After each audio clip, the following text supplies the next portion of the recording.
Esta é a palavra do momento. Como é que a gente está se conectando um com o outro, não é? E por falar em comunicação com os nossos filhos, nós não podemos esquecer que em cada fase do desenvolvimento deles, esta comunicação é diferente, né? Um exemplo assim é que na infância as crianças precisam muito do seu olhar aprovador. E isso é uma comunicação que fortalece, que incentiva.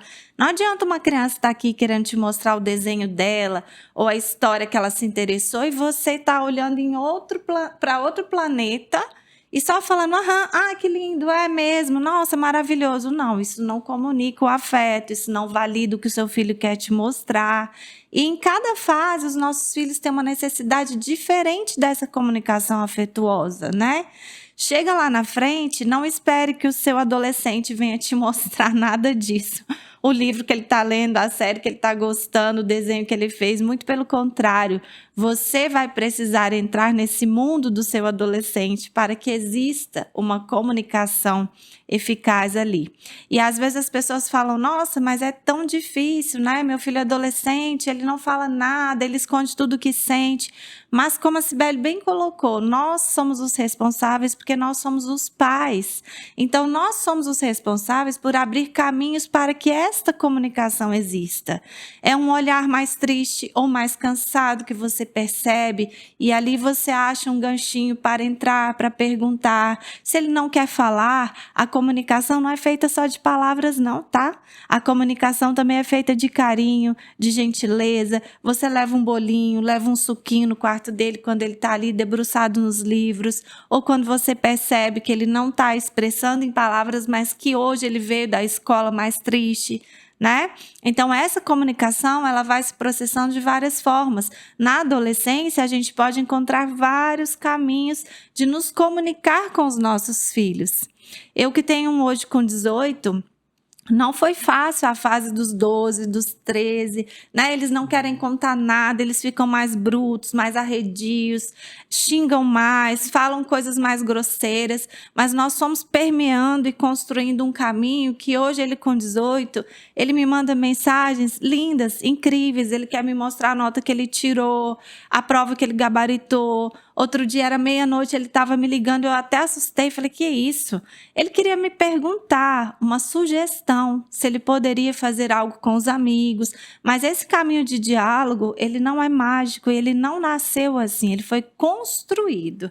Então, nós nunca podemos esquecer que em cada fase da vida dos nossos filhos, nós vamos construir caminhos de dialogar, de compreendê-los, de comunicar o nosso afeto por eles, também as nossas regras, leis, valores como pais e de receber aquilo que eles querem nos trazer, nos mostrar, né? Que eles também querem ser ouvidos e compreendidos, né, Cibele? É isso aí. Toda vez que a gente pensa que comunicar envolve sentimentos, impressões e combinados, a gente vai entender o quanto esta missão é importante e o quanto ela se renova diariamente.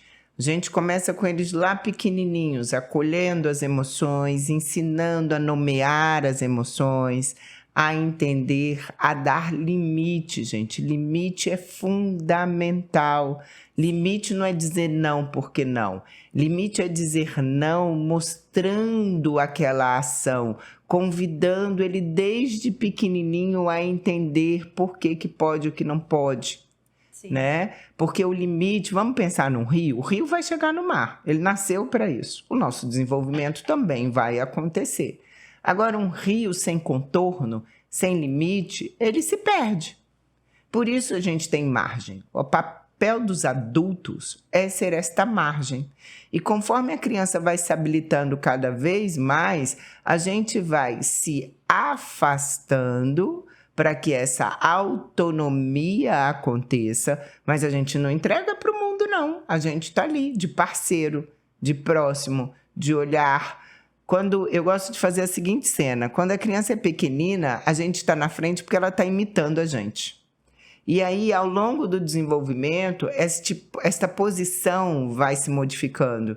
A gente vai deixando de ser aquele que está lá na frente porque o outro vem, imitando, só fazendo, para a gente passar para um lado de parceria, de igualdade. E quando eles estão crescendo, a gente permanece lá. Só que aí é mão na linha da pipa. Eles estão indo e a gente está aqui, ó, olhando, acompanhando, estando junto.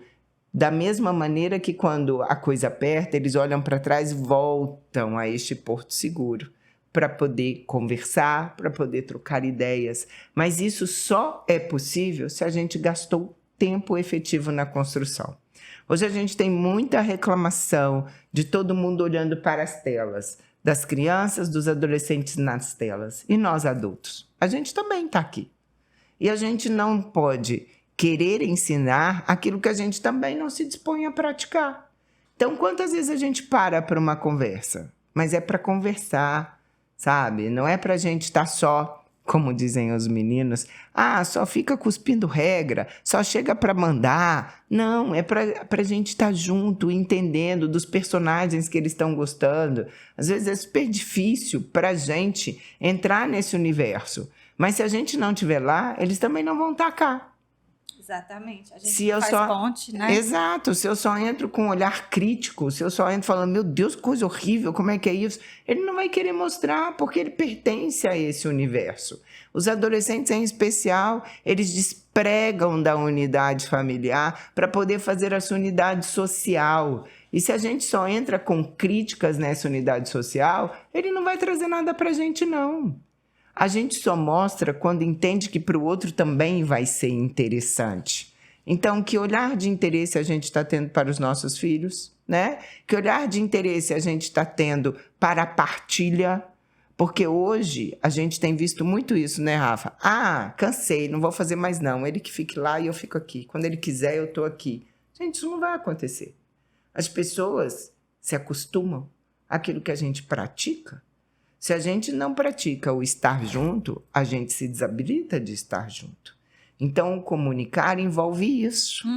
Desejo, vontade, acolhimento, respeito ao momento.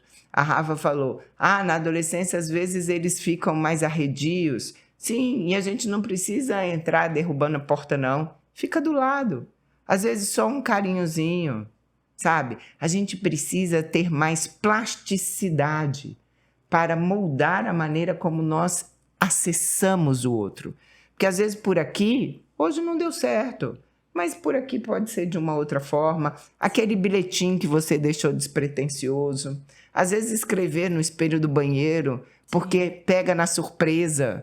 E aí toda vez que pega na surpresa, o cérebro é obrigado a se reorganizar, sair da mesmice, né? Para a gente poder se encontrar. Porque hoje o que a gente mais tem recebido de demandas de consultório é a dificuldade de se relacionar.